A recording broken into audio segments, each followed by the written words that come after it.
તો બીજી બાજુ ડીસામાં બનેલી કમનસીબ ઘટના બાદ અરવલ્લી પોલીસ એક્શનમાં આવી છે। મોડાસા વિસ્તારમાં 30થી વધુ દુકાનોમાં આ ચેકિંગ કરાયું છે અને શહેરમાં 3 વેપારીઓ સામે ગુનો નોંધાયો છે।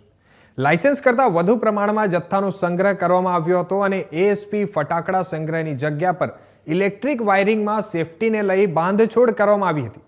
એએસપી પોલીસે તારાચંદ પિતાંબરદાસ શાહ, કેયુર શાહ અને વિવેક ધનસુખભાઈ શાહ નામના વેપારી સામે ગુનો નોંધ્યો છે। બીએનએસ કલમ 287, 288 અને કલમ 9 મુજબનો ગુનો નોંધી તપાસ હાથ ધરી છે। 2 વર્ષ અગાઉ મોડાસા પાસે એક ફટાકડાની ફેક્ટરીમાં આગ લાગવાથી 4 શ્રમિકો મોતને ભેટ્યા હતા।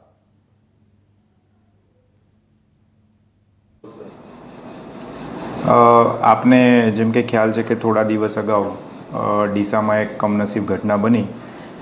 એ ઘટનાના અનુસંધાને ગાંધીનગર વિભાગના માનનીય રેન્જ આઈજી સાહેબ અને અરવલ્લી જિલ્લા એસપી સાહેબ એ સૂચના આપેલી કે આવી જેટલી પણ જગ્યાઓ છે ત્યાં સેફટીની દૃષ્ટિએ ચેકિંગ હાથ ધરવું। એ આધારે મોડાસા વિસ્તારમાં લગભગ 30થી વધારે દુકાનોનું આવી રીતે પોલીસ દ્વારા ચેકિંગ હાથ ધરવામાં આવ્યું છે।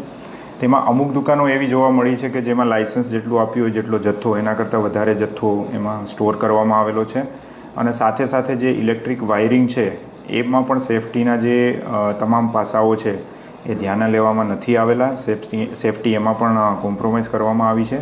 તો એના આધારે પોલીસે આજરોજ એવા 3 કેસો 3 દુકાનધારકો ઉપર કેસ કર્યો છે, જેમાં બીએનએસની કલમ 287, 287, 288 અને એક્સપ્લોઝિવ એક્ટની કલમ 9 અંતર્ગત એક તારાચંદ પિતાંબરદાસ શાહ, બીજા છે કેયુરભાઈ શાહ અને ત્રીજા છે વિવેક ધનસુખભાઈ શાહ, આ 3 જે દુકાનધારકો લાયસન્સ ધારકો છે એની ઉપર કેસ કરી અને આગળની કાર્યવાહી કરવામાં આવી છે।